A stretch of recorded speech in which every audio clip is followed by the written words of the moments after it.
Hi, how's it going guys? Welcome to a brand new video. We are here in the next lair, and as you can see in the chat box, at 2730 KC, we have just gotten ourselves the Nihilhorn, effectively polishing off the next log. Only took us like 5 months or so you can bet that I am extremely happy to be done here. And with this Nihilhorn, we are ready, finally, to take on the Grandmaster Combat achievements. So, as it stands, I've already got the Master Combat achievement here unlocked, and next is going to be the Grandmasters. So that is of course going to unlock us the Zuck Helm, as well as some other various bonuses that I'll probably get into later. So where do we even start, man? Where do we even start? We have a lot of these greened out already. There's probably like an efficient route to take to complete all of these. I don't know what it is.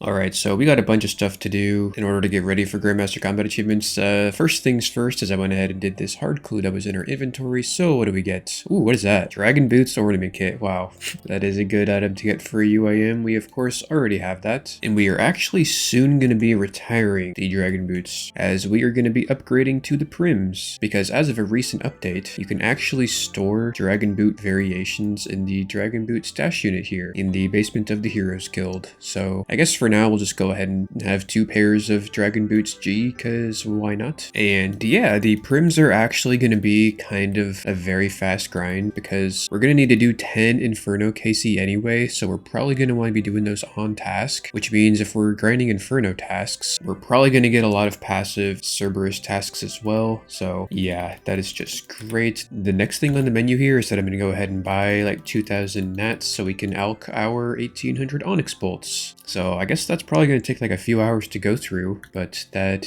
is okay with me. So I went ahead and started alching the Onyx bolts, and I was thinking to myself, what do I want to do while I'm alching all these things? And it occurred to me to run some agility, and then I got a couple of free collection log slots, because I guess they recently reworked the Brimhaven agility course place, so we got 2 free collection log slots there. And then it occurred to me that I could probably fill out some more collection log slots pretty quick, so stay tuned for just a sec. Oh, we have just been doing the Gnome Restaurant minigame for a couple hours now. I don't know why, but I just got the insatiable urge to do this. I've never done it before, and I'm actually having a lot of fun. I think pretty much anything is just really fun these days, now that I'm not locked in the ancient prison. But yeah, because this activity is basically just running around a bunch, it is great for Elkin, so I think we're just gonna stick with this for a bit. Ooh.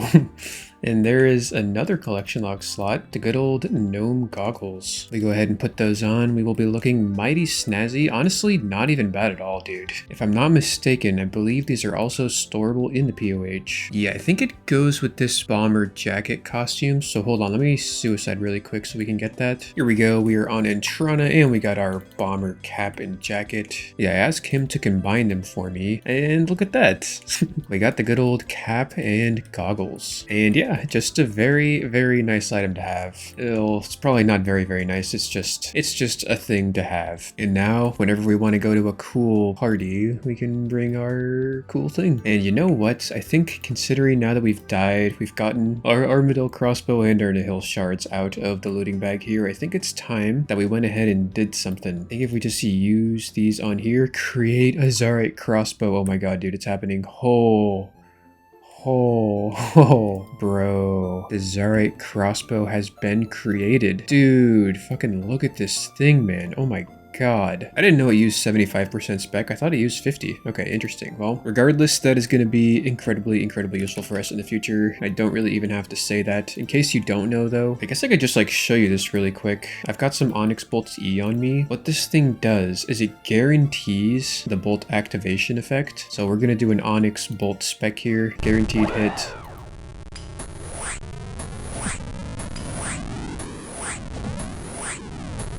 That was the craziest thing I've ever heard. Oh my god. So yeah, obviously, if you've got like ruby bolts, you're going to be guaranteed to hit that 100 damage if your opponent has like at least 500 HP. So that is obviously going to be useful for a lot of things, most notably, well, just dealing damage in general, I guess, would be the thing that it's useful for, which contains about everything. So I bet you didn't expect me to be here, but this is yet another place where we can just run around and alch, whilst also, that's right, you guessed it, getting some more collection action log slots. So there is the hallowed token and the hallowed symbol. So yeah, that's pretty nice. We also, of course, finished Alkanar Onyx Bolts, which means we are ready to move on to the next step of the Grandmaster plan. We did manage to get 16.2 mil GP as well, which is, of course, absolutely amazing. One thing that I want to keep in mind here is that it's going to be broadly just really good for us the less inventory space and the less loading bag space we have taken up. So if I go ahead and open up the loading bag right off the bat, I'm noticing that this Dragon Hunter Lance can go. The only reason I even have this right now is for the Vorkath speedrun. So we need to get a sub 54-second kill, and with full Torva plus Ultor Ring plus ZCB, I don't think that should be hard for us to do at all. So because that one's so easy, I think I'm probably just gonna go take care of that right now. Alright, so Vorkath recently actually got a massive rework.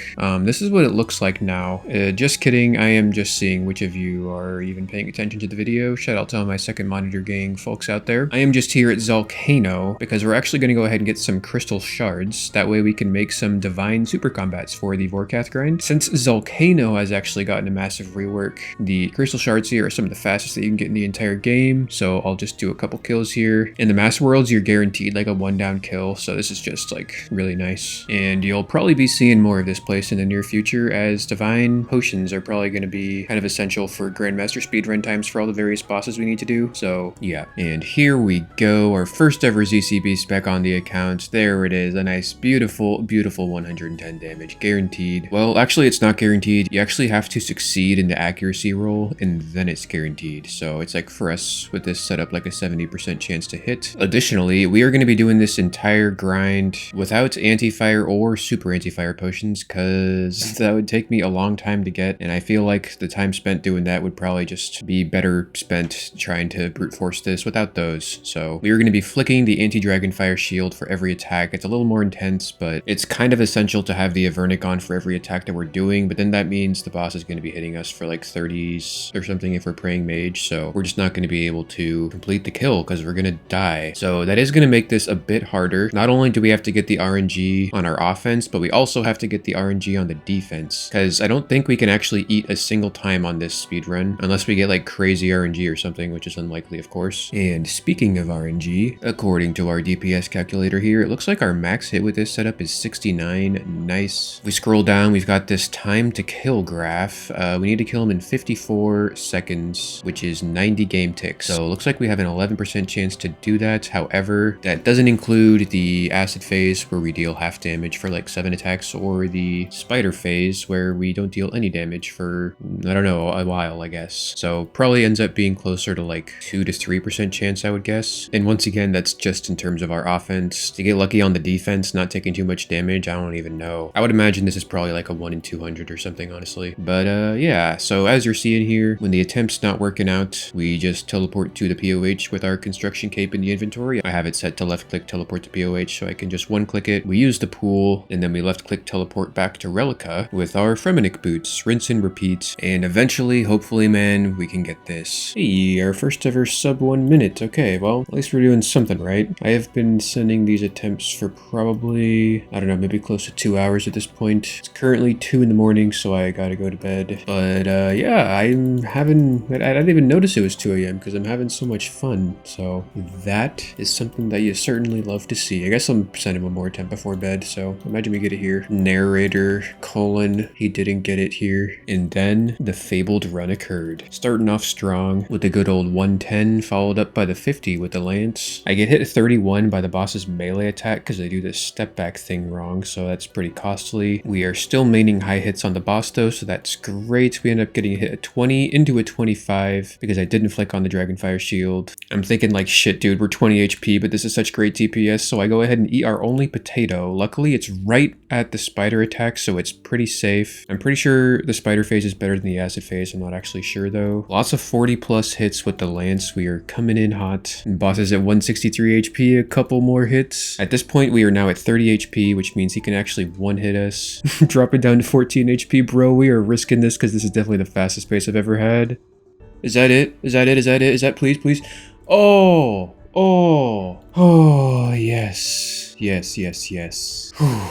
46 seconds. That is not too bad. That is not bad at all, man. Yeah, we did it. I don't know how many attempts that took. Probably like a couple hundred over the course of maybe 3 hours. I woke up about 10 minutes ago. I've just been starting off the day with some runs here. That is a pretty nice time. Damn. Yeah, I am really happy with that.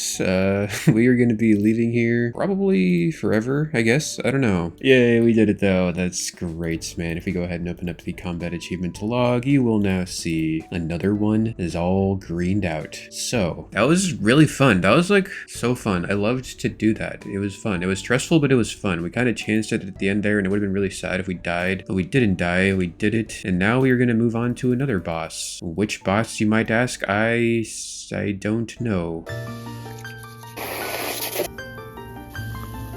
Matcha. Alright, so I kind of forgot that the whole reason we did that was because we wanted to drop the Dragon Hunter Lance. So yeah, now that we did that, I guess we're gonna go ahead and drop this thing. It feels really wrong to do this. It's not the worst thing to get back. What am I saying? It's pretty bad. It's like very bad to get back if we end up wanting to go for it again. The only thing that I'm thinking about is someday in the future is if another dragon boss comes out and there's another speedrun combat achievement for that dragon boss, we are probably gonna, you know, kind of need this thing. It's basically the only thing it's good for. Yeah, I think that's pretty much it. So we're gonna hop on over to the alt here and pick it up. The deed has been done. We'll go ahead and dump this onto the GE for a nice juicy 63 million GP. And yeah, that feels both good and bad. Feels good to clear up a little bit of space, but bad because I worked really hard for that thing and it's a kind of cool item. But more so, I'm just happy about the free space. So yeah. All right. So I think that the next thing we want to do in terms of clearing up space is actually getting rid of this Dishonest Quiver. Or, well, blessing this Dishonest Quiver, because we can actually just store it on the cape rack once we make the Dishonest Max Cape. However, you can't make the Dishonest Max Cape until you bless the Quiver, which requires 150,000 Sunfire Splinters. So the way that you get those is by either like hunting 100,000 Sunfire Antelopes, or you can just grind the Colosseum. Coincidentally, we have to do the Fortis Colosseum anyway for the combat achievements. So supposedly on average, it takes like 20 to 30 Fortis Colosseums to get enough Sunfire Splinters to bless the Quiver. And the highest KC related combat achievement is to kill Sol Heredit 10 times. So we'll definitely be knocking that out as a consequence of blessing the Quiver. And yeah, this is really exciting. I've been looking forward to this ever since we got the Quiver, because the Fortis Colosseum is just really fun content. It's very fast paced. The rewards are great. We're gonna get a bunch of other incidental rewards along the way. And yeah, that is just great. That is just great. So I guess let's go ahead and prepare for that. Hey there, how's it going, guys? I just finished editing the next video. In that time, I managed to mine about 11,000 amethyst arrow tips. You'll love to see it. Also, we got a big old spread of clues on the ground here. So yeah, I guess we'll go ahead and do these clues, fletch the arrows, and then head on into the Fortis Colosseum. Bro, I can't believe I'm doing this right now, but some other UAM bought out all of the arrow shafts from the Ranging Guild, which is usually where I get my arrow shafts. So I'm like fletching willow logs on a maxed account, standing here in the fucking woodcutting guild, just chopping willow logs with a rune axe. But yeah, this is just like, what maxed account ever does this? This is the epitome of UAM, and I absolutely love it. Alrighty, friends, there is all of our amethyst arrows fletched. Managed to get some free pest control points while we did that as well, of course. If we go ahead and equip the arrows, that'll put us up to a grand total of 211,000 amethyst arrows. I don't think we're ever going to use this much, but you know, I've said that many times about many different things over the grinds on this account, so who knows, we could be wrong. Also, I decided to go ahead and start rocking the spiked manacles. I wanted to wear these for the entire next grind, but I couldn't bring myself to do it because defensive bonuses are just really good there. And they're probably good at Fortis Colosseum too, but I think it'll probably be fine. The fashion of just having your feet out is sort of too much to not take up. So anyway, we'll go ahead and claim our free 63,000 prayer XP as well, which is amazing. And yeah, gonna go ahead and open these clues. We got 1 easy, 4 mediums, 2 hards. Here we go, 3, 2, 1. The easy for the nothing, medium purple sweets, another medium, nothing, last medium for gold elegant legs, but that is not a unique, that is fine. And the 2 hards. So what do we get? Oh, hell yeah, dude, master clue. Yeah, that is great. I learned recently recently that there's actually a 30-second cooldown for every time you roll a master clue to be eligible to roll another master clue. So we are going to wait 30 seconds. All right, we waited 30 seconds and now I'm going to drop this master clue. So now we have a potential to roll on another master clue and we don't get it. That is fine. Got some elks from that hard clue. We will take it. And yeah, I'm actually glad that we got this master because I was thinking to myself, I kind of wanted to turn in those clues for a master instead of doing them outright. But we ended up getting the master anyway, so that is great. And yeah, I guess let's go take care of it. Alrighty, friends. Well, we managed to complete the master clue and then we also managed to find a hard clue along the way, which we also did. So we'll go ahead and open up the hard clue. Hey, that Guthix chaps. What a cool item to get. If this was like 3 years ago, I would be pogging. And the master clue. What do we get? What the hell is that?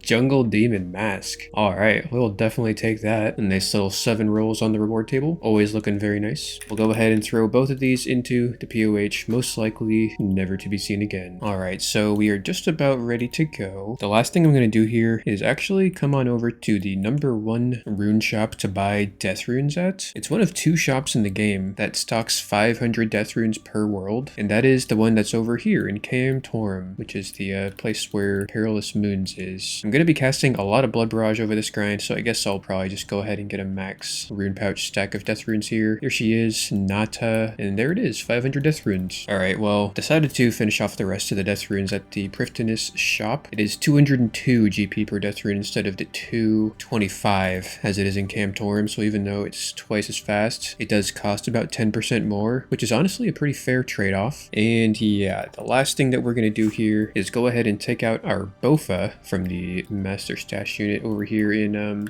Ironworth. And I believe with that, we are ready to go. I'm a little bit nervous. I think it should probably be fine. It's just whenever I have to death pile my stuff on the ground, it does kind of make me a little anxious, but it should be completely fine. So here is the method. Obviously, considering we already have a Dishonest Quiver, it's kind of implied that we already have some semblance of what's going on here. All right, so we have now died. I'm going to take a screenshot of the time, 19:16 o'clock. If we don't pick this stuff up in 1 hour, it will despawn from the game, which I don't want to happen. So this does have a tendency to incur a little bit of stress for me, although it's really not too much to ask to refresh this death pile once per hour, so I'm not really expecting we're going to lose any of this stuff. It is a non-zero risk though, so it's something that will always be on my mind. One last thing that we have to do here is go ahead and add these scythe charges to the scythe. I guess we'll just fully charge it up so it's got 20,000 charges. Alright, well, my mind is kind of panicky. I also forgot to charge the Tumikin Shadow, but I went and bought a bunch of Chaos runes here to go with our big old stack of Soul runes so we can charge our Tumikin Shadow. 1900 charges, that should be good for a couple runs at least. And then from here, it's pretty simple. We pick up our Noted Brews, Super Restores, and Super Combats. We unnote enough potions for 1 run on the bank over here by using the unnoted potions on the bank chest. Then we suicide again and pick up all the equipment we're going to use on the run, as well as all of the potions we just unnoted. Alright, so here we are, guys. We are ready to go, I think. I can probably bring in an additional... Can't I do this? I'm going to experiment with this a little bit. I never brought in the Dragon Warhammer, but we're going to be bringing this in. Supposedly it makes the final boss like a lot easier. Also, I need to remember to turn on these game sounds for the final boss. Yeah, it's basically just a melee setup with a mage switch, the Kodai for auto-casting Ancients, the Bofa for the Mage Fremennik. I should get a Gommel's Lucky Penny to put here to save charges on the scythe in the Shadow. I forgot to do that though. We'll have to do that next time. But yeah, so we've obviously got a lot of combat achievements to get to here. I'm probably going to leave most of these for later on in the grind once we've like fully gotten comfortable with consistent completions, because we're probably going to be here for 20 to 30 kills, right? So I don't think they should be too hard. But our clock is ticking down. We are going to go ahead and get on in there. All right, so as I've already alluded to, we do have a bit of experience here at the Fortis Coliseum. I actually already made a couple videos on this place back in the middle of the next grind, so I'm not going to be going in depth on everything that's going on here, as I kind of took care of all of that stuff in those videos. So if you want to know more about all of that, feel free to go watch those. Otherwise, I guess I'll just give a quick little refresher. All right, so essentially we are going to be using the Northwest Pillar. So at the end of each wave, we want to run back to the Northwest Pillar. We'll be given a selection of 3 different invocations that we can choose from. Broadly speaking, they kind of just make you weaker weaker, and some of them make the enemies stronger. More on that later. Now, the most important part here for using the northwest tile is running to this start tile. This will manipulate the spawns such that most of the monsters will simply just get trapped behind the northwest pillar, leaving you in peace so you can deal with the Fremennik trio that spawns at the beginning of each wave. Since I have the Quartet invocation active, I've actually got 4 Fremenniks that spawn at the beginning of each wave, which it appears I'm kind of having a big issue killing.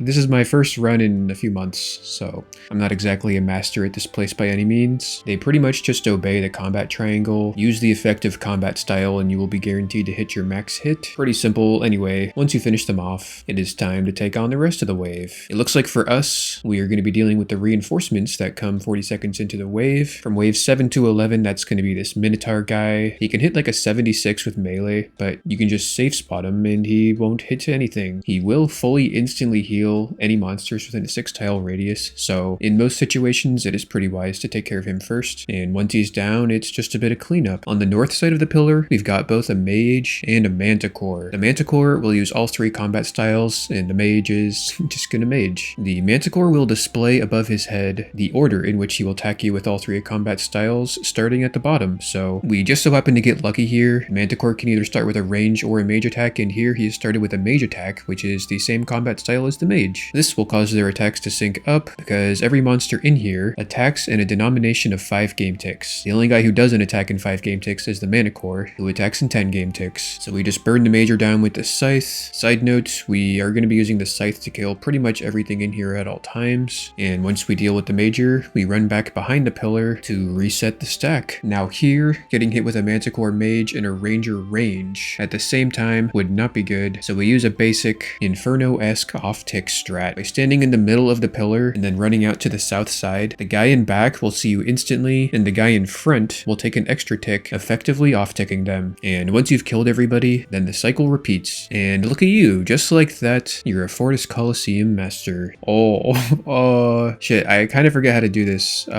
This is worst case scenario, double south spawn.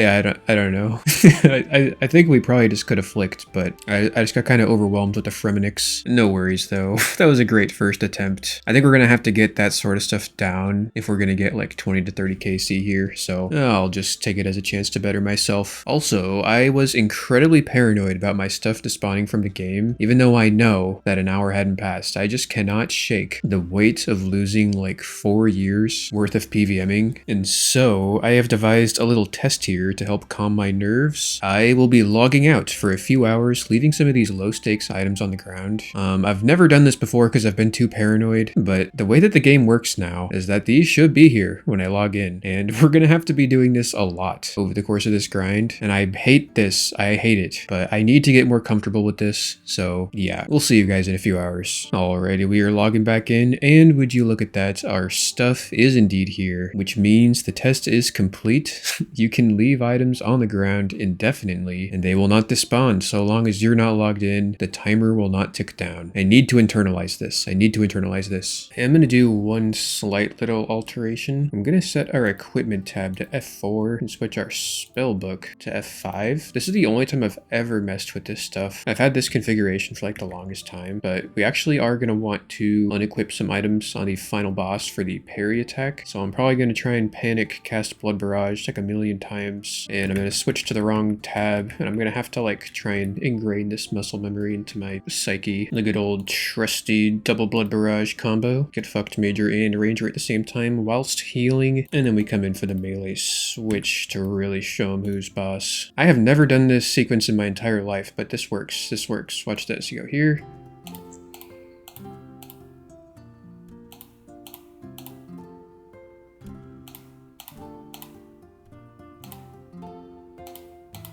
Might have fucked it up. I fucked it up. Yeah. That was fun though. I never did that. Yeah, that was very interesting. It's just like a puzzle. It's just so fun. Oh, that is, I don't know what the fuck I thought would happen there, but that was the horriblest. Wait, am I missing a bunch of things? Am I? Oh, thank God, dude. Oh, thank God. Holy fucking shit. My newest death pile dropped on top of the old death pile. Oh my God, dude, my fucking heart. I can't handle this.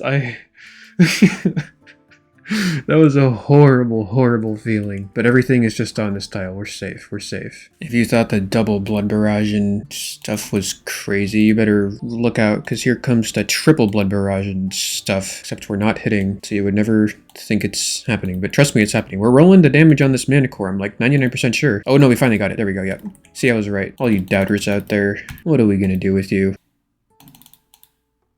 Oh.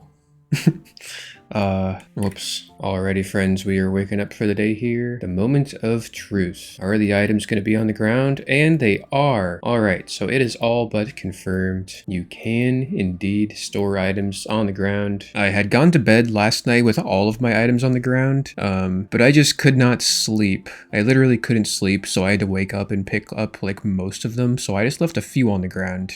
And I think I've finally gotten it through my skull that we are going to be safe. Real quick though, before we get back on in there, I'm gonna claim my Gommel's Lucky Penny from Mr. Gommel here in the Warriors Guild. I think this is a Master Tier Combat Achievements reward. It goes right into the ammunition slot, and according to the wiki, it will offer a 5% chance to not use a charge when using an item that consumes charges, such as jewelry and weapons. So considering we're using both the Scythe and the Tunic and Shadow, which use charges, that should be a nice little bonus there for us. This pro strat is known as the D-stack. Essentially, we can't flick all three of the guys in the stack. So what we do is we D-stack the last guy in the stack, we pull him up to the front, and then we just take care of him. It is critical that you run to the line of tiles along the southern edge of the pillar. If you don't do that, then the guy will not come up next to you on the pillar. He will just rejoin the stack, and you will have a pyramid configuration, which is not hard to deal with, but this is just a bit easier. Alright, final boss. We are going to be taking Volatility 2 here. Enemies explode upon death. Shouldn't really make much of a difference at all. No!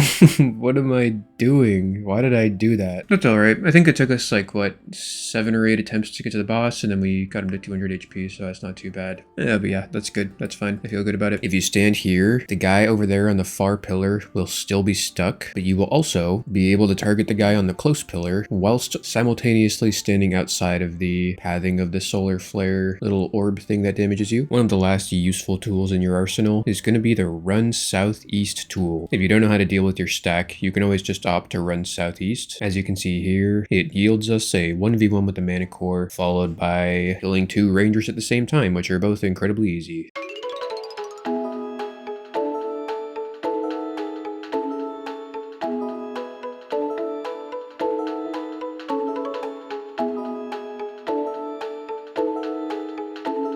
Nice. Alright, that was pretty cozy. I managed to do the entire thing running from just here down this little area. That's just straight down, straight south. That's what I like to do. I don't like running over here or over there or anywhere else. It's nice to just be able to do that. That's like a strategy that I like, although sometimes you get unlucky with the light spawns and you can't do that. But that time we finessed our way through it. So there it is. Sulfuret's kill count is 2. You absolutely really love to see it. 35 minutes is pretty slow, but we should be able to get that down to like maybe 20 or so on the low end. And there it is, 7,000 Sunfire Splinters. That is the main thing that we are here for. Also a bunch of Alks, not too bad. That is on his quiver, of course, which we are going to turn in for an additional 4,000 Sunfire Splinters. Yeah, I think that's pretty much all we wanted to show.